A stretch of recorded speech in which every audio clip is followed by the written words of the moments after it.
સુરેન્દ્રનગરના વહીવટી તંત્ર દ્વારા ગેરકાયદેસર ખનિજ ચોરી રોકવા તેમજ તંત્ર દ્વારા પૂરવામાં આવેલ ગેરકાયદેસર કૂવાનું ભૂમાફિયાઓ દ્વારા ખોદકામ કરતા તંત્ર દ્વારા વિશેષ ટીમની રચના કરવામાં આવી હતી।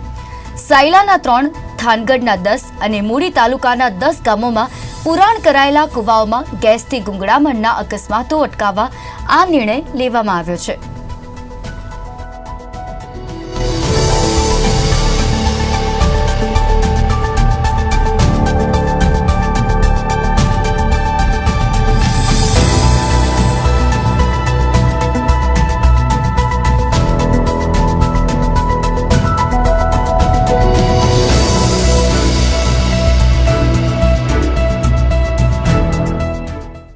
સુરેન્દ્રનગર જિલ્લાના થાનગઢ, સાયલા અને મૂળી તાલુકામાં તાજેતરમાં જે તંત્ર દ્વારા કૂવાઓ બોરવામાં આવેલી હતા એ કૂવાઓ જે છે એ ખોલવાની પ્રવૃત્તિમાં વધારો થયો અને એના કારણે જે છે એ મૃત્યુ થવાના બનાવો પણ બનવા પામેલ છે। આને રોકવા માટે અમે ગઈકાલે એસપી સાહેબ અને ભૂસ્તર શાસ્ત્રી તેમજ અન્ય વિભાગોના અધિકારીઓ સાથે બેસીને બેઠક કરી અને ખાસ કરીને એ નક્કી કર્યું કે આ બાબતનો જે જાણકારી જે છે એ લોકોને થાય તો આવા બનાવો બનતા અટકશે।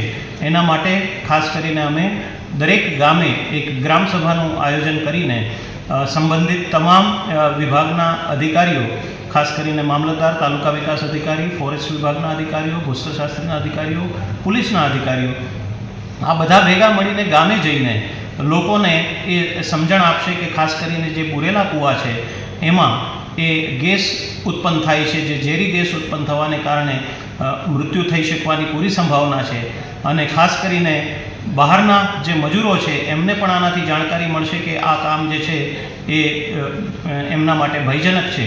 એ હેતુથી અમે સુરેન્દ્રનગર જિલ્લા વહીવટી તંત્રે એ આ જે ગામો અસરગ્રસ્ત 25 અસરગ્રસ્ત ગામો છે એ અસરગ્રસ્ત ગામોમાં આ પ્રકારેનો જે છે એ જાણકારી મેળવવા માટે ગ્રામસભાનું આયોજન કરેલ છે।